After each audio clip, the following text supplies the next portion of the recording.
আসসালামু আলাইকুম। Group B এর প্রথম ভিডিওতে সকলকে স্বাগতম। এই ভিডিওতে আমরা আইসোমেট্রিক ভিউ বা সমকোণিক চিত্র এর বেসিক কিছু ব্যাপার নিয়ে আলোচনা করব। আমরা নর্মালি যে চিত্রগুলো আঁকি ওইগুলো হচ্ছে 2D চিত্র আর কি। নর্মাল যে চিত্রগুলো ওইগুলো হচ্ছে 2D চিত্র। ওই চিত্রগুলো কি আমরা যদি 3D আকারে মানে অনেকটা দেখতে বাস্তবের মতো লাগে ওরকম রূপ দিই তাহলে ওইটা হয়ে যাবে আইসোমেট্রিক ভিউ। যেমন এটা একটা চতুর্ভুজ বা একটা বাক্স, আমরা উপর থেকে দেখতে এরকম মনে হবে, কিন্তু এটাকে যদি বাস্তব থেকে দেখি তাহলে অনেকটা এরকম লাগবে। যদি একটু কোনাকুনি ধরে বাস্তব থেকে মানে আইসোমেট্রিক ভিউতে মূলত এইভাবে এটাকে উপস্থাপন করে যেন বস্তুটাকে বাস্তবের মতো লাগে আর কি। আচ্ছা, তো আইসোমেট্রিক ভিউ করতে গেলে আরও দুটো জিনিস বুঝতে হবে। এটা হচ্ছে প্রিজম আর পিরামিড। প্রিজম হচ্ছে বিভিন্ন শেপের হতে পারে, এখানে আমি বোঝার খাতিরে ত্রিভুজ আকারে দিয়েছি, মানে উপরের অংশটা, উপরের যে তলাটা আছে এই তলাটা আর নিচের তলাটা ত্রিভুজ শেপের, আর উচ্চতা তো সবগুলো সমানই। এখানে ত্রিভুজ শেপের হতে পারে অথবা চতুর্ভুজ, পঞ্চভুজ, বিভিন্ন শেপের হতে পারে। মানে এটা যদি চতুর্ভুজ শেপের হয় নিচের অংশটা চতুর্ভুজ হবে, এটা পঞ্চভুজ হলে নিচের অংশটাও পঞ্চভুজ, এরকম আর কি। উপরটা আর নিচটা বিভিন্ন শেপের হতে পারে। বিভিন্ন শেপ বলতে উপর অংশ যেরকম এটাও এরকম থাকবে, আর হাইট সেম থাকবে, ওইটা হচ্ছে প্রিজম বলে। আর পিরামিড হচ্ছে বেসটা, আমি এখানে ত্রিভুজ এঁকেছি, এখানে চতুর্ভুজ, পঞ্চভুজ, ষষ্ঠভুজ বিভিন্ন শেপের থাকতে পারে, মাথাটা একটা পয়েন্টে এসে মিলবে, ওটা হচ্ছে পিরামিড। প্রিজম এবং পিরামিডের মেইন যে পার্থক্যটা এটা হচ্ছে প্রিজমের উপরের অংশ নিচের অংশ সেম সেম, আর পিরামিডের ক্ষেত্রে নিচের অংশটা বিভিন্ন শেপের থাকতে পারে, ত্রিভুজের হতে পারে, চতুর্ভুজের হতে পারে, মাথাটা একটা পয়েন্টে এসে মিলবে। এটা হচ্ছে মেইন পার্থক্যটা। তো আইসোমেট্রিক ভিউতে আরও দুটো সমস্যা আছে। এটা হচ্ছে সমস্যা বলতে এই দুইটা ব্যাপার জেনে রাখলে তখন আমাদের সমস্যাগুলো সমাধান করতে সহজ হবে আর কি। আমাদের মূলত পেন্টাগন বা পঞ্চভুজ এবং ষষ্ঠভুজ বা ষড়ভুজ বা হেক্সাগন, এই দুইটার সমস্যা নিয়ে একটু আলোচনা আছে, এই জন্য এই দুটাকে আগে থেকে ক্লিয়ার করে নিচ্ছি। সুষম পঞ্চভুজ বা রেগুলার পেন্টাগন, এটার অভ্যন্তরীণ কোণটা হচ্ছে 108 ডিগ্রি। আর সুষম ষড়ভুজ বা হেক্সাগন, রেগুলার হেক্সাগন, এটার অভ্যন্তরীণ কোণ হচ্ছে 120 ডিগ্রি। এখন আমরা এটা আঁকবো।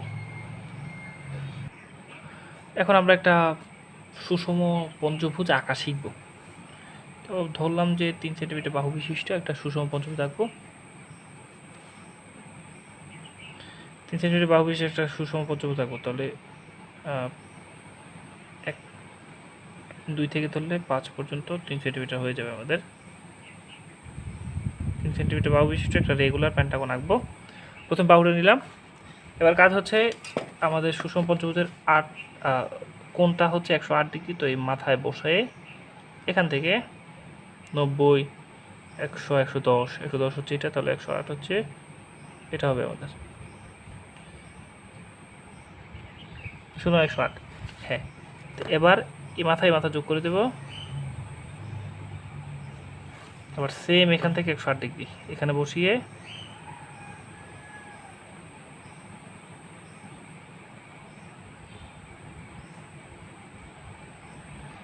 এটা হচ্ছে 90, এখান থেকে 0, 90, 100, 110, 110-এর আগে 109, 108 এখানে দিলাম।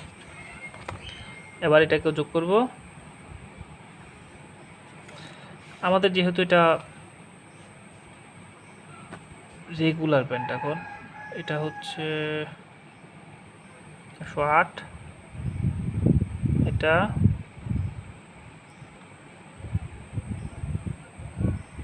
108, ঠিক আছে, আঁকা ঠিক আছে। আচ্ছা, যেহেতু আমাদের রেগুলার পেন্টাগন, তো রেগুলার পেন্টাগন মানে সুষম পঞ্চভুজ মানে 5টা বাহু সমান। প্রথমে একটা বাহুর মাপ নিলাম, নিয়ে এখান থেকে এটা কেটে নেব, এখান থেকে এটা কেটে নেব।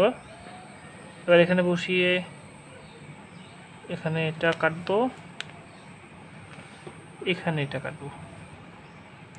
এবার এই দুটোকে যোগ করে দেবো। যোগ করে দিলে আমাদের রেগুলার পেন্টাগন বা সুষম পঞ্চভুজ হয়ে যাবে। এটা আমরা পরে কিছু সমস্যা আছে ওইটা করার সুবিধার্থে আমরা আগে এগুলো করে নিচ্ছি। এবারে বাড়তি মাথাগুলো মুছে ফেলবো।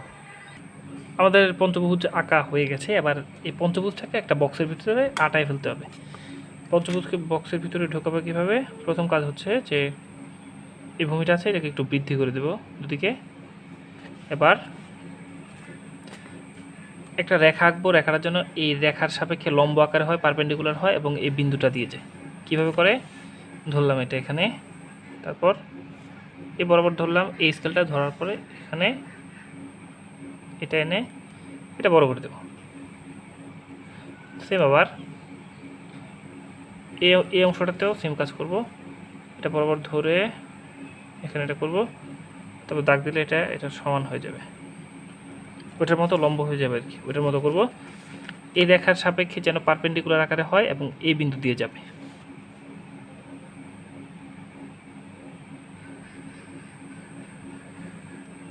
আচ্ছা, লাস্ট আরেকটা কাজ আছে, ওটা হচ্ছে এই রেখার সাপেক্ষে এখানে আরেকটা রাখতে হবে। ধরলাম স্কেলটা, তারপর এটা এভাবে ধরলে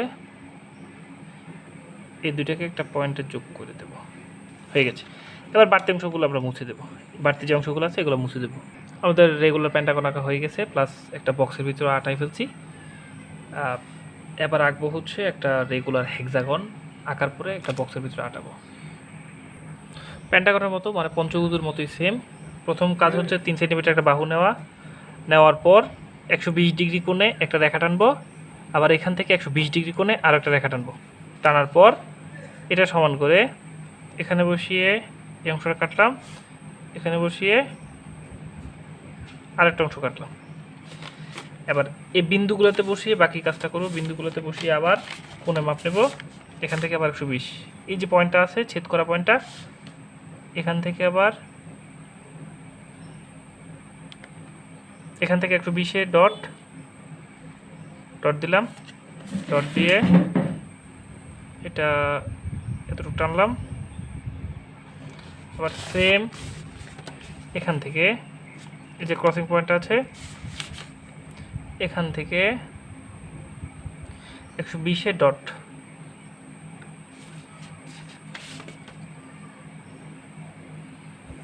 দিলাম। এবার আবার সেম এই বেসটা যতটুকু আছে এটা সমান করে এখান থেকে একটা অংশ কাটবো, এখান থেকে একটা অংশ কাটবো। এবার মাথার দুটাকে যোগ করে দেবো, তাহলে আমাদের হেক্সাগনটা হয়ে যাবে। যোগ করার পরে আমরা বাড়তি যে অংশগুলো আছে এগুলো মুছে দেবো, বাড়তি অংশগুলো মুছে দেবো, তাহলে আমাদের হেক্সাগনটা প্রপারলি হয়ে যাবে। এরপরে বক্সের ভিতরে আটাতে হবে, বক্সে ঢুকিয়ে ফেলবো আমরা। আমাদের এতটুকু হয়ে গেছে, আবার কাজ হচ্ছে বক্সের ভিতরে আটায় ফেলা। তাহলে কি বলছিলাম, প্রথমে এখানে এটা ধরবো, ধরে এই বরাবর দাগ দিব, সেম আবার এখান থেকে এবার দাগ দিব। এবার এই অংশটা আছে যে এটা দাগ দেওয়া আছে, দাগটাকে লম্বা করে এটার সাথে যোগ করে দেব। এবার মাথাটা, আচ্ছা মাথাটাকেও যোগ করতে হবে, এই অংশটাও।